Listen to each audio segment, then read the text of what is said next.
Hindi ko naman talaga planong dumaan doon sa gabing iyon. Galing ako sa trabaho, tulad ng karaniwang kong routine bilang call center agent. Alas 3 na ng madaling araw, tahimik na ang buong lungsod, at ang iniisip ko lang ay kung paano makakarating agad sa apartment ko para makatulog kahit ilang oras bago bumalik ulit sa duty. Pero nang makarating ako sa usual na dinadaanan ko, may roadblock. May construction daw, sabi ng enforcer, at ilang linggo pa raw bago matapos. Napabuntong hininga ako habang iniisip kung saan ako dadaan. May iilang ruta akong pwedeng piliin pero karamihan ay mas mahaba. Ayoko na sanang mag-isip pa, pagod na ako. Kaya pinili ko na lang ang pinakamalapit na alternate route kahit hindi ko gaanong kabisado. Doon ko naalala ang pangalan ng kalsadang iyon, Balete Drive. Hindi ako naniniwala sa mga kwentong multo. Lumaki ako na ang iniisip lang ay praktikal na bagay. Trabaho, bayarin, pamilya. Kaya nung una, parang wala lang sa akin ang ideya na dadaan ako sa isang lugar na kilala sa kung ano-anong kwento. Para sa akin, isa lang itong kalsada na kailangan kong tawirin para makauwi. Pero habang papalapit ako, may kakaibang pakiramdam na unti-unting gumapang sa dibdib ko. Hindi ko agad binansin. Inisip ko baka dahil lang sa pagod, pero nang tuluyan akong pumasok sa kalsada, doon ko naramdaman ang kakaibang pagbabago sa paligid. Tahimik. Hindi yung ordinaryong katahimikan ng madaling araw. Ibang klase. Parang walang hangin, walang galaw, walang buhay. Kahit ang ilaw ng poste parang mas malamlam kaysa sa ibang lugar. Nakapikit sandali ang mata ko habang nagmamaneho, sinusubukang i-shake off ang pakiramdam na iyon. Napatingin ako sa paligid. Wala akong kasabay na sasakyan. Wala ring naglalakad. Para akong nag-iisa sa isang mahabang kalsada na walang katapusan. Medyo kinabahan ako pero pinilit kong manatiling kalmado. Ilang minuto lang naman siguro makakalabas na ako. Habang nagpapatuloy ako, napansin kong parang mas bumibigat ang pakiramdam ng hangin. Parang may nakatingin. Hindi ko maipaliwanag pero pakiramdam ko may presensya na hindi ko makita. Napahigpit ang hawak ko sa manibela. Sinubukan kong i-on ang radyo para madistract pero puro static lang ang narinig ko. Wala kahit isang malinaw na istasyon. Napakunot ang noo ko, saka pinatay na lang ulit. Mas lalo akong kinabahan. Doon ko siya nakita. Sa gilid ng kalsada, medyo malayo pa, may isang babaeng nakatayo. Nakaputi siya, hindi gumagalaw, nakatalikod sa direksyon ko. Ang buhok niya mahaba, halos matakpan na ang likod niya. Hindi ko makita ang mukha niya. Napabagal ako ng takbo nang hindi ko namamalayan.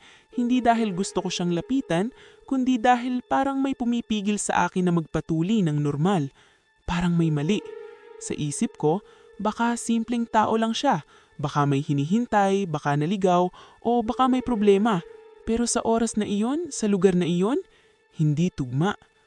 Habang papalapit ako, mas lalo kong nararamdaman ang kakaibang lamig sa loob ng sasakyan. Kahit naka-off ang aircon, parang may malamig na hangin na dumadaloy sa batok ko. Napalunok ako. Gusto kong umiwas ng tingin pero hindi ko magawa. Parang may humihila sa atensyon ko papunta sa kanya. Nang tuluyan akong makalapit, dumaan ako sa tabi niya. Hindi siya gumalaw, hindi siya lumingon. Para siyang estatwa na basta na lang itinayo sa gitna ng dilim. Huminga ako ng malalim habang nilalagpasan ko siya. Sinabi ko sa sarili ko na wala lang iyon, tao lang iyon, walang kakaiba. Pero may kung ano na nagtulak sa akin na tumingin sa side mirror. Hindi ko alam kung bakit ko ginawa iyon. Siguro instinct, siguro curiosity. Pagtingin ko sa salamin, nandun pa rin siya. Nakaputi, nakatayo, pero hindi na siya nakatalikod. Nakaharap na siya sa direksyon ko. Nanlaki ang mata ko. Hindi ko nakita kung paano siya lumingon. Hindi ko naramdaman na gumalaw siya habang dumadaan ako. Pero sa salamin, malinaw na nakatingin siya diretso sa akin. Hindi ko maaninag ang mukha niya. Madilim, parang may anino na tumatakip sa kanya. Napahigpit ang tapa ko sa silinyador. Bigla akong pinawisan kahit malamig ang paligid. Hindi na ako lumingon ulit. Diretso na lang sa daan.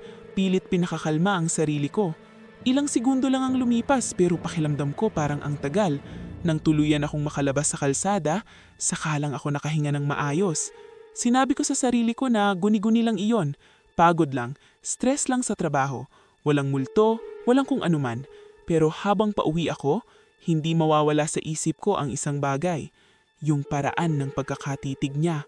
Parang hindi lang niya ako nakita, parang may napili siya. Kinabukasan, pilit kong ibinabaon sa isip ko ang nangyari.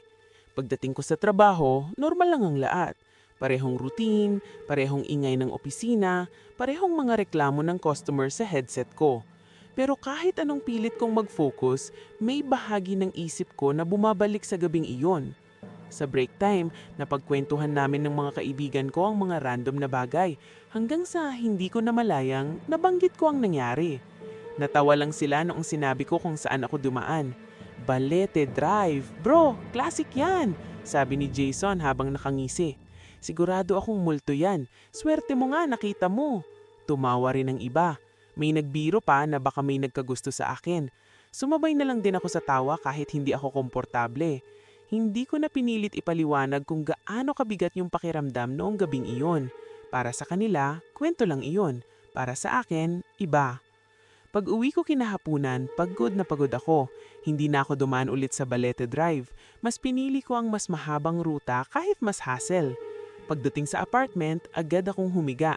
Tahimik ang paligid tulad ng dati, pero may kakaiba. Habang nakahiga ako, napansin kong parang mas malamig ang kwarto. Inisip ko baka dahil lang sa panahon o sa pagod ko. Pumikit ako, sinusubukang matulog. Ilang minuto ang lumipas, nakaramdam ako ng kakaibang sensasyon. Parang may nakatingin. Dahan-dahan akong nagmulat ng mata. Wala namang tao sa kwarto. Napabuntong hininga ako at bahagyang natawa sa sarili. Ano ba to? Napapraning na ako, bulong ko. Tumadilid ako at pinilit ulit matulog. Pero bago ko patuluyang maipikit ang mata ko, napatingin ako sa salamin sa tapat ng kama. At doon ko siya nakita. Isang anino. Nakatayo sa likod ko. Mabilis akong napabangon. Paglingon ko, wala namang tao. Walang kahit anong bagay na pwedeng mag-cast ng ganoon anino. Walang bukas na ilaw sa labas, walang galaw. Huminga ako ng malalim, pilit pinapakalma ang sarili ko. Guni-guni lang yan, sabi ko sa sarili ko. Pagod lang to. Pero nang muli akong tumingin sa salamin, nandoon pa rin ang anino. Hindi siya gumagalaw. Isang babae. Mahaba ang buhok. Nakatayo lang sa likod ko. Unti-unti kong nararamdaman ang lamig sa buong katawan ko. Hindi ako makagalaw. Parang nanigas ang mga kamay at paa ko habang nakatitig ako sa refleksyon. Dahan-dahan akong lumingon ulit sa likod ko. Wala pa rin. Pagharap ko sa salamin, naroon pa rin siya. Parang doon lang siya umiiral. Hindi ko na kinaya. Tumayo ako at mabilis na tinakpan ng salamin gamit ang kumot. Nanginginig ang kamay ko habang ginagawa iyon. Pakiramdam ko, kahit hindi ko na siya nakikita, nandoon pa rin siya. Maya-maya umupo ako sa gilid ng kama. Pinipilit huminga ng maayos. Tahimik ulit ang paligid pero hindi na tulad ng dati. May bigat na hindi ko maipaliwanag. Hindi na ako nakatulog ng maayos. Kinabukasan, nagising akong mabigat ang pakiramdam. Pagtingin ko sa salamin na tinakpan ko, may isang bagay na hindi ko agad napansin kagabi. May bakas. Parang may kamay na dumampi mula sa loob. Dahan-dahan kong inalis ang kumot. At doon ko nakita. Sa salamin, may marka ng palad. At sa likod ko, sa mismong refleksyon ko, nakatayo ulit siya. Mas malapit na. Hindi ko na kinaya ang nangyayari. Buong araw akong lutang. Parang may mabigat na nakapatong sa ulo ko. Kahit nasa trabaho ako, hindi ako makapag-focus. Ilang beses akong napagalitan ng supervisor dahil mali-mali ang mga sagot ko sa calls. Hindi iyon normal sa akin. Paulit-ulit sa isip ko ang nakita ko sa salamin. Yung kamay, yung anino, at higit sa lahat, yung babae. Pagkatapos ng shift, imbes na dumiretso ako sa bahay, dumain muna ako sa isang karinderya malapit sa opisina. Kailangan kong kumalma. Kailangan kong patunayan sa sarili ko na napapagod lang ako, na lahat ng ito ay gawa-gawa lang ng isip ko.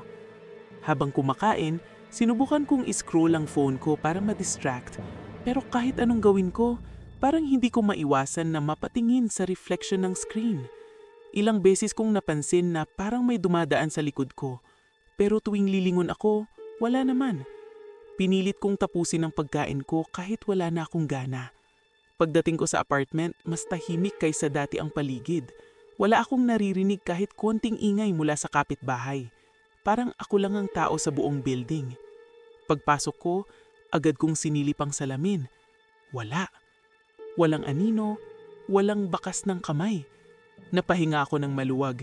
Siguro nga guni-guni lang lahat. Siguro sobra lang talaga ang pagod ko. Nagpalit ako ng damit at umupo sa kama.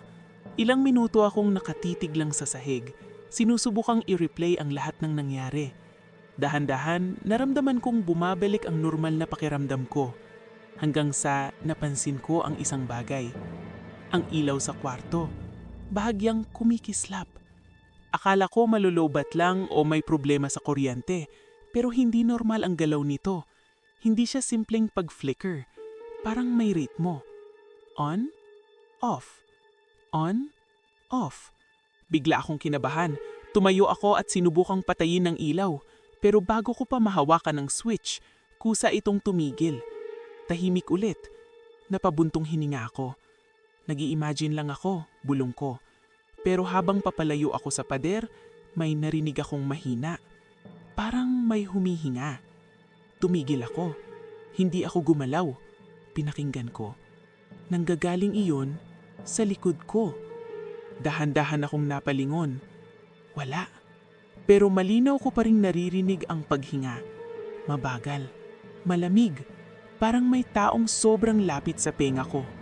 Napaatras ako, halos matumba sa kaba. Tumakbo ako palabas ng kwarto at dumiretso sa sala.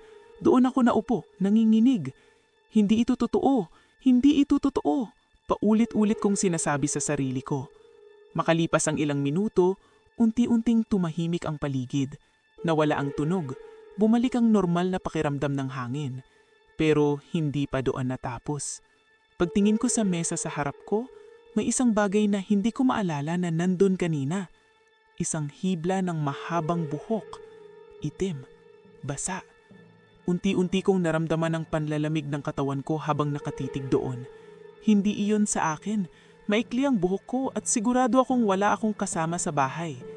Dahan-dahan akong napatingin sa sahig. At doon ko nakita, may bakas ng paa, basa, papunta sa kwarto ko, at pabalik, papunta sa kinuupuan ko. Parang may pumasok, at hindi na umalis. Hindi na ako nakatulog ng gabing yun. Umupo lang ako sa sala, nakatitig sa sahig kung saan ko nakita ang mga bakas ng paa. Ilang oras akong ganon, hindi gumagalaw, halos hindi humihinga ng maayos. Para akong natakot matulog dahil ipakilamdam ko kapag pumikit ako, dun siya mas lalapit. Bandang umaga, bahagyang nakatulog ako sa pagod, pero panandalian lang. Nagising ako sa malamig na pakiramdam sa balat ko, hindi dahil sa hangin, kundi parang may dumadampi. Bigla akong napadilat. Tahimik ang paligid, walang kakaiba. Pero basa ang likod ko. Napaupo ako agad at hinawakan ng damit ko. Basa nga, parang may tubig na dumikit habang natutulog ako. Kinabahan ako pero pinilit kong manatiling kalmado. Siguro pawis lang. Siguro napagpawisan ako ng sobra. Pero nang tumayo ako at tumingin sa sahig, nanlaki ang mata ko. May bakas ulit ng paa. Basa. Galing sa pintuan ng kwarto. Papunta sa kinahigaan ko. At tumigil sa tabi ng kama. Parang may tumayo sa mismong tabi ko habang natutulog ako. Nanlamig ang buong katawan ko. Hindi ko na alam kung anong iisipin ko. Hindi na ito normal. Hindi na ito pwedeng ipaliwanag ng pagod o stress. Mabilis akong tumayo at lumabas ng kwarto. Hindi ko na kayang pumasok ulit doon. Lumipas ang maghapon na hindi ako umuwi. Nagpalipas ako ng oras sa labas kung saan maraming tao. Kahit saan basta hindi ako mag-isa. Kumain ako sa labas, naglakad-lakad. Kahit pagod na ako, pinilit kong huwag umuwi agad. Pero wala akong choice. Kailangan ko pa ring bumalik. Pagsapit ng gabi, mabigat ang pakiramdam ko habang paakyat ng hagdan papunta sa apartment. Parang may kung anong naghihintay sa loob. Parang alam kong hindi na ito tulad ng dati. Pagbukas ko ng pinto, sumalubong agad ang malamig na hangin. Hindi ko binuksan ang aircon. Hindi rin bukas ang bintana. Pero malamig. Sobrang lamig. Dahan-dahan akong pumasok, hawak ang susi na parang sandata. Sinilip ko ang bawat sulok. Walang tao, pero hindi iyon sapat para mapanatag ako. Pagpasok ko sa kwarto, naroon pa rin ang mga bakas ng paa sa sahig. Hindi sila natuyo, hindi sila nawala, parang nanatili lang doon, naghihintay. Napaupo ako sa gilid ng kama, hindi alam ang gagawin. Hanggang sa may narinig akong katok. Tok? Tok? Tok. Mabagal. Mahina. Galing sa pintuan ng banyo. Hindi ako agad gumalaw. Nakinig lang ako. Tok? Tok? Tok. Mas malinaw na ngayon. Parang may nasa loob. Unti-unti akong tumayo. Nanginginig ang mga paa ko habang lumalapit sa banyo. Bawat hakbang, parang pabigat ng pabigat ang hangin. Huminto ako sa harap ng pinto. Tahimik ulit. Walang tunog. Huminga ako ng malalim at dahan-dahang hinawakan ng doorknob. At bago ko pa ito mabuksan, may bumulong. Marco. Nabitawan ako ng kaba. Hindi ko alam kung saan nanggaling ang boses. Hindi ito malakas. Hindi ito malinaw. Pero sigurado ako, boses iyon ng babae. At kilala ko na kung sino siya. Hindi ko na kayang magpanggap. Hindi na ito guni-guni. Dahan-dahan akong umatras palayo sa pinto. Pero kusang bumukas ang banyo. At doon ko nakita. Ang sahig. Basa. May mga bakas ng paa. Mula sa loob. Papunta sa akin. Hindi na ako nagdalawang isip pa. Tumakbo ako palabas ng apartment ko. Halos hindi ko na naisalpak ng maayos ang sapatos ko. Bumaba ako ng hagdan ng mabilis. Hindi na lumilingon kahit pakiramdam ko ay may sumusunod sa akin. Hindi ako tumigil hanggang makarating ako sa labas, kung saan may iilang tao at sasakyan. Doon lang ako napahinto, hingal na hingal. Nanginginig ang kamay ko habang pinupunasan ko ang pawis sa noo ko. Hindi ko na kayang bumalik doon. Hindi ko na kayang mag-isa. Kinabukasan, hindi na ako pumasok sa trabaho.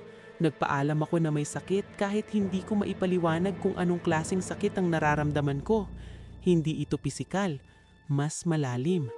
Buong umaga, naghanap ako ng kahit anong impormasyon tungkol sa nangyayari sa akin. Hindi ko alam kung saan magsisimula, pero isang bagay lang ang sigurado. Nagsimula ang lahat noong dumaan ako sa Balete Drive. Nagbukas ako ng laptop at nag-search. Sa una, puro mga simpleng kwento lang ang lumabas. Mga urban legend, mga exaggerated na karanasan.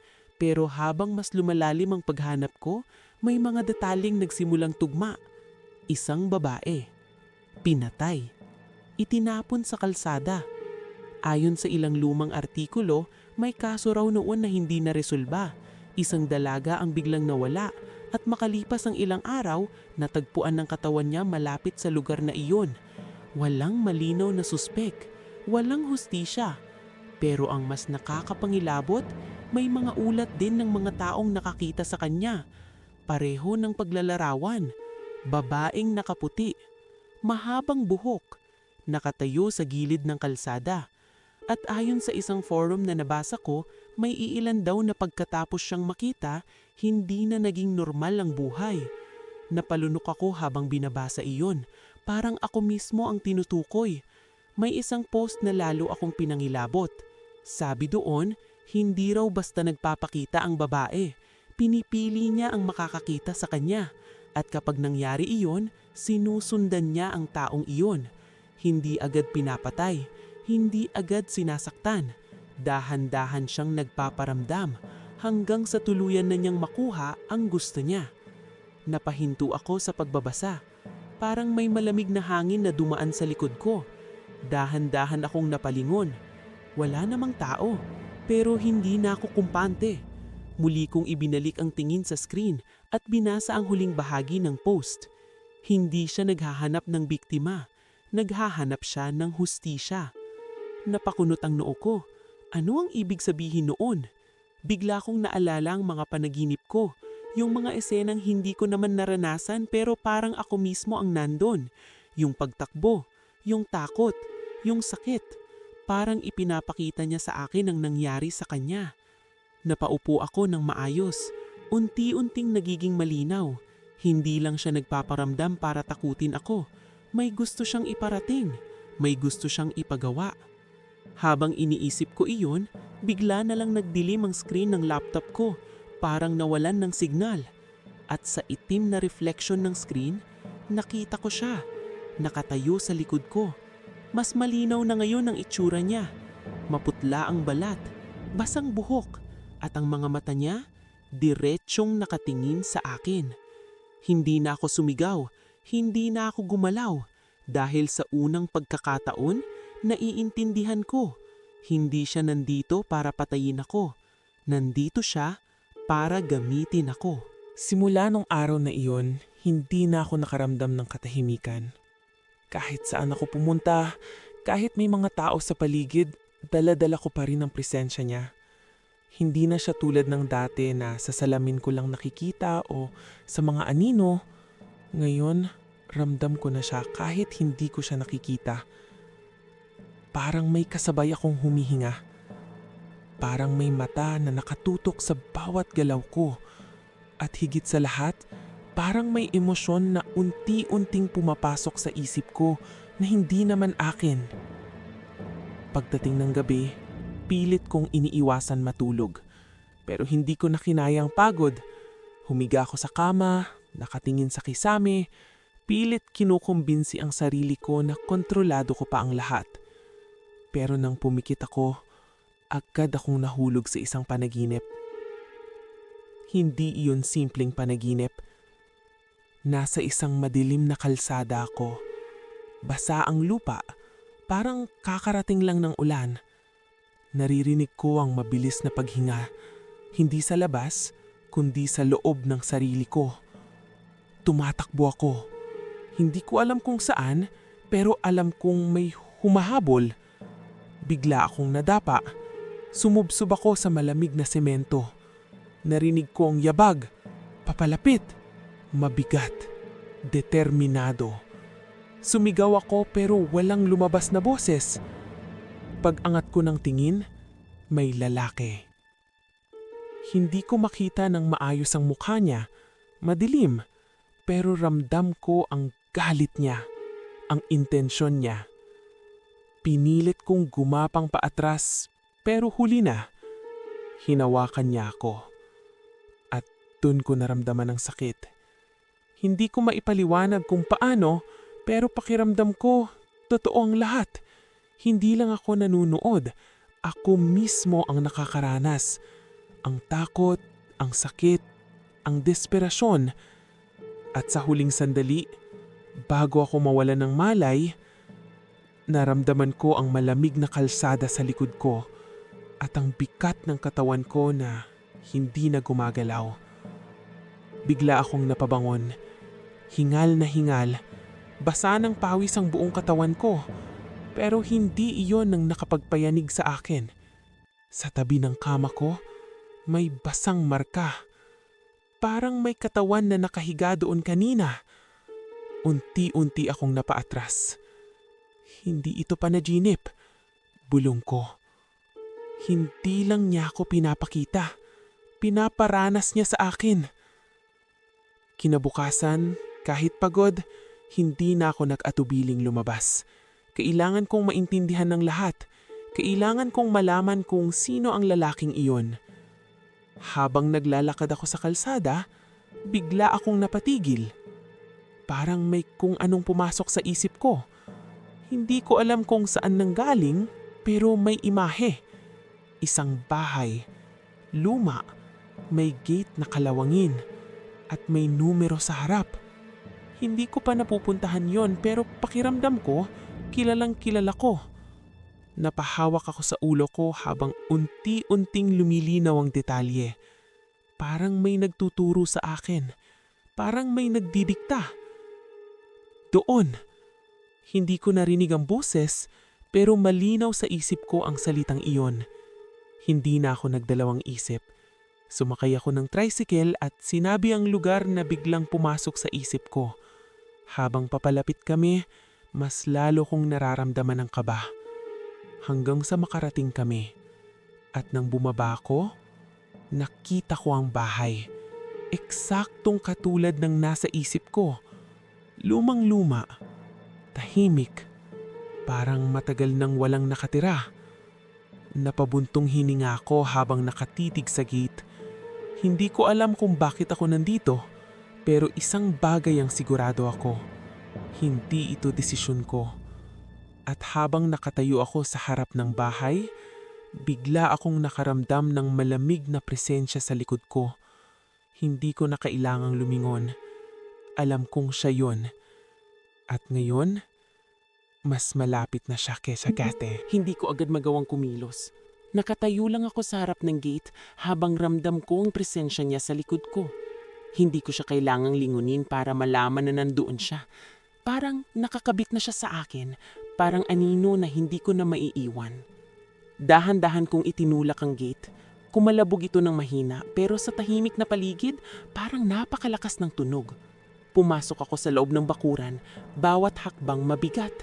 Hindi ko alam kung ano ang gagawin ko kapag nakapasok ako, pero may kung anong puwersa na nagtutulak sa akin na magpatuloy. Pagdating ko sa pintuan ng bahay, napansin kong bahagyang nakabukas ito.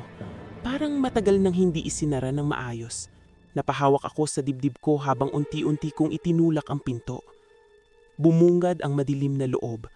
Amoy luma, amoy alikabok, amoy nakaraan. Pumasok ako, dahan-dahan, pilit iniintindi ang bawat detalye. May mga lumang gamit, sirang upuan, at mga frame na wala ng laman. Parang matagal nang iniwan ng lugar na iyon. Habang naglalakad ako sa loob, bigla akong napatigil. May tunog, mahina. Parang may gumagalaw sa loob ng isa sa mga kwarto. Napalingon ako sa direksyon ng tunog. Nakatayo lang ako sandali, nag-iisip kung lalapitan ko ba o hindi. Pero hindi na ako ang may kontrol. Kusang gumalaw ang mga paa ko. Papunta doon. Habang papalapit ako, mas lalong lumilinaw ang tunog. Parang may hinahawakang bagay. Parang may taong nandun. Huminto ako sa harap ng pintuan. Bahagyang bukas. Sumilip ako. At doon ko siya nakita. Isang matandang lalaki. Nakaupo sa silya, nakatalikod sa akin. Mabagal ang galaw niya, parang may inaayos sa mesa. Hindi niya alam na may nakatingin sa likod niya. Napahigpit ang hawak ko sa pinto. Sa sandaling iyon, bigla akong nakaramdam ng matinding sakit sa ulo, parang may sumabog sa loob ng isip ko. At kasabay noon, bumalik ang mga imahe. Yung madilim na kalsada, yung pagtakbo, yung pagbagsak, at yung lalaki.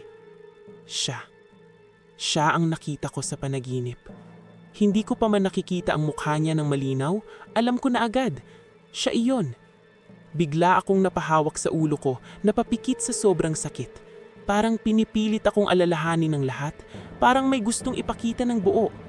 At sa loob ng isip ko, naramdaman ko siya. Yung babae. Hindi na siya tahimik. Hindi na siya basta presensya lang. May galit, may puot, at malinaw ang gusto niya. Hindi ko kailangan ng salita para maintindihan. Siya. Unti-unti kong imulat ang mata ko. Nakatayo pa rin ako sa pintuan, nakatingin sa matandang lalaki. Hindi pa rin siya lumilingon, wala siyang ideya na may nakatingin sa kanya. Pero parang may kung anong nagbago sa hangin, parang naramdaman niya. Dahan-dahan siyang tumigil sa ginagawa niya at unti-unti siyang lumingon. Nang magtama ang mga mata namin, parang may kumuryente sa buong katawan ko. Nanlaki ang mata niya, hindi dahil kilala niya ako, kundi dahil may nakita siya sa likod ko. Unti-unti siyang napaatras sa kinauupuan niya, nanginginig ang kamay. Ano yan? Bulong niya, nanginginig ang boses. Hindi ko siya sinagot. Hindi ko na rin alam kung ako pa ba ang kumikilos. Dahan-dahan kong pumasok sa kwarto. Habang papalapit ako, mas lalong tumitindi ang pakiramdam sa loob ko. Parang may puwersa na kumokontrol sa bawat galaw ko. Tumayo ang matanda, pilit umaatras. Huwag, hindi ko sinadya.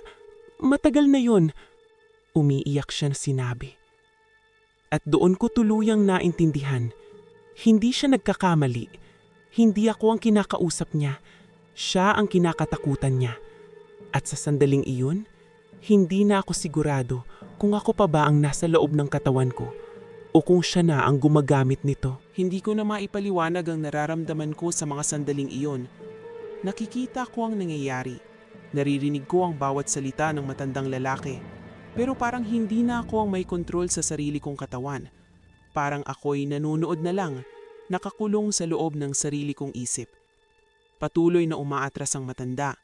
Nanginginig ang buong katawan niya habang nakatitig sa akin o sa kung anumang nasa likod ko. Halos hindi na siya makahinga ng maayos. "Patawad! Patawad!" Paulit-ulit niyang sabi habang napapahawak sa dibdib niya. Hindi ko sinasadya. Bata pa ako noon. Natakot lang ako." Bigla akong huminto sa harap niya. Hindi ko gustong lumapit, pero kusang huminto ang mga paa ko sa eksaktong distansya na para bang may hangganan na hindi ko pwedeng lampasan. O baka ayaw niyang ako ang lumampas. Malamig ang hangin sa paligid, parang may bigat na pumipigil sa paghinga. At doon ko naramdaman, yung babae. Hindi na siya basta presensya, parang nasa loob na siya ng katawan ko. Unti-unting gumalaw ang kamay ko, kahit hindi ko utos. Dahan-dahan itong umangat, nakaturo sa matandang lalaki. Hindi aksidente. Hindi ako ang nagsalita. Boses ko, pero hindi ako. Mas malamig, mas mabagal, mas mabigat. Napahagulgol ang matanda, napaluhod sa harap ko. "Patawad! Lasing ako noon! Hindi ko alam ang ginagawa ko! Iniwan ko siya! Iniwan ko siya sa kalsada!" Biglang nagdilim ang paningin ko, at sa isang iglap, bumalik ang eksena. Ako na naman siya. Nasa kalsada ako. Nasasaktan. Hindi ako makagalaw. Naririnig ko ang yabag niya palayo. Iniwan niya ako. Iniwan niya ako para mamatay. Sumabog ang galit sa dibdib ko. Hindi ko na alam kung saan nanggagaling iyon, kung akin ba o kanya. Pero malinaw ang pakiramdam. Hindi pa tapos. Kailangan niyang maranasan ng takot. Kailangan niyang maramdaman ang ginawa niya. Pagmulat ko ulit, nasa loob pa rin ako ng kwarto. Nakatitig ang matanda sa akin. Pero ngayon, mas malala ang takot sa mga mata niya. Parang may nakikita siya na hindi ko makita. Parang may lumapit sa kanya. "Lumayo ka! Lumayo ka!" Nanginginig niyang sabi. Pilit umaatras kahit wala nang mapuntahan. Unti-unting bumagsak ang mga gamit sa paligid. Kumalabog ang mesa. Nabasag ang salamin sa dingding. Parang may puwersang hindi nakikita na gumagalaw sa buong kwarto. Hindi pa rin ako gumagalaw, pero nararamdaman ko ang lahat. Ang galit, ang sakit, ang paghihinggit. At bigla na lang, tumigil ang lahat.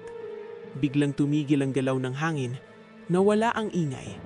Parang may natapos. Unti-unti akong napaluhod sa sahig, hinihingal, nanginginig. Pagtingin ko sa harap ko, nakahandusay na ang matanda. Hindi na siya gumagalaw. Nanlaki ang mata ko habang pilit kong inuunawa ang nangyari. Hindi ko siya hinawakan, hindi ko siya sinaktan, pero alam ko, hindi na iyon kailangan. Dahan-dahan kong naramdaman ang pagbabago sa paligid. Yung lamig, nawala. Yung bigat, nawala. At sa unang pagkakataon matapos ang lahat, natahimik ang isip ko. Napatingin ako sa paligid, pilit paniniwala ang sarili ko na tapos na ang lahat. Nawala na siya, namalaya na ako. Pero habang tumatayo ako, may napansin ako sa sirang salamin sa sahig. Refleksyon ko. Nakatayo ako, mag-isa. Pero sa likod ko, may anino pa rin. Hindi na kasing linaw, hindi na kasing lakas, pero nandoon pa rin. At doon ko naintindihan, hindi siya nawala. Hindi siya umalis. Tahimik lang siya ngayon. Naghihintay kung kailan ulit niya kakailanganin ang katawan ko. Hindi ko na maalala kung paano ako nakauwi mula sa bahay na iyon. Para bang may bahagi ng alaala ko na nabura. Ang malinaw lang sa akin ay ang pakiramdam. Yung bigat na unti-unting nawala. Pero may naiwan na bakas. Isang presensya na hindi nawala, kundi humina lang. Pagdating ko sa apartment, agad akong umupo sa sahig, nakasandal sa pinto. Ilang minuto akong hindi gumalaw. Hindi ako umiiyak, hindi rin ako nagsasalita. Parang ubos na ubos ako. Tahimik. Hindi tulad ng mga nakaraang gabi na punong-puno ng kaba. Ngayon, iba. Mas tahimik pero mas nakakabahala. Dahan-dahan akong tumayo at tumingin sa paligid. Walang bakas ng paa, walang basang sahig, walang kakaibang lamig. Parang bumalik sa normal ang lahat. Pero hindi ako kampante. Hindi na ako magtitiwala sa katahimikan. Lumapit ako sa salamin, marahang huminga bago tumingin. Ako lang. Wala siyang anino sa likod ko. Napapikit ako sandali, saka napangiti ng bahagya. Tapos na. Bulong ko sa sarili ko. Pero sa loob-loob ko, may maliit na bahagi na hindi naniniwala. Kinabukasan, bumalik ako sa trabaho. Sinubukan kong bumalik sa normal na buhay. Nakipagkwentuhan ako sa mga kaibigan ko, sumagot ng calls at pilit kinalimutan ng lahat ng nangyari. Pero may napansin ako. Sa tuwing may salamin, sa elevator, sa CR, kahit sa screen ng computer, may sandaling parang may delay ang refleksyon ko. 1 segundo lang, pero sapat para mapansin. Parang may nahuhuli. Parang may hindi tugma. 1 beses habang nagtatype ako, napatingin ako sa monitor na naka-black screen dahil sa idle. Doon ko nakita ang sarili ko. Nakatayo, pero hindi ako gumagalaw. At sa likod ko, may aninong bahagyang gumalaw bago sumunod ang katawan ko. Mabilis akong napalingon. Wala naman, pero bumilis ang tibok ng puso ko. Hindi pa tapos. Hindi pa talaga tapos. Pag-uwi ko ng gabing iyon, mas naging alerto ako. Sinuri ko ang buong apartment. Bawat sulok, bawat pinto, bawat bintana. Walang kakaiba.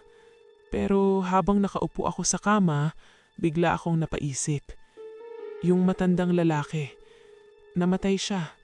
At ako ang huling taong nakita sa bahay na iyon. Unti-unting pumasok sa isip ko ang realidad. Kung may makaalam, kung may mag-imbestiga, ako ang magiging suspek. Napahawak ako sa ulo ko. Hindi ko ginawa. Bulong ko, pilit pinapanimala ang sarili ko. Pero may bahagi ng isip ko ang sumagot. Ginamit ka. Pareho lang yun. Napabuntong hininga ako at napahiga sa kama. Pagod na ako sa lahat. Gusto ko na lang matapos. Gusto ko na lang maging normal ulit ang lahat. Dahan-dahan kong ipinikit ang mata ko. Pero bago pa ako tuluyang makatulog, may narinig akong mahina. Parang bulong. Hindi galing sa labas, hindi galing sa paligid, kundi sa loob ng isip ko. Isa pa. Bigla akong napadilat. Nanlamig ang buong katawan ko. Hindi ko alam kung saan nanggaling ang boses pero malinaw at pamilyar. Hindi galit, hindi malungkot, kalmado. Parang may hinihingi. Unti-unti akong napaupo.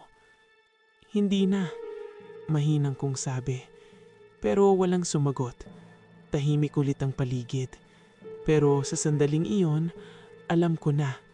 Yung ginawa namin, hindi pa sapat para sa kanya. At ngayon, hindi na lang siya naghahanap ng hustisya. Parang may iba na siyang gusto. Simula noong gabing narinig ko ang bulong na iyon, hindi na ako nagkaroon ng maayos na pahinga. Kahit anong pilit kong matulog, may kung anong gumigising sa akin sa kalagitnaan ng gabi. Minsan pawis na pawis ako, minsan naman sobrang lamig ng pakiramdam ko na parang may yumayakap sa akin mula sa likod.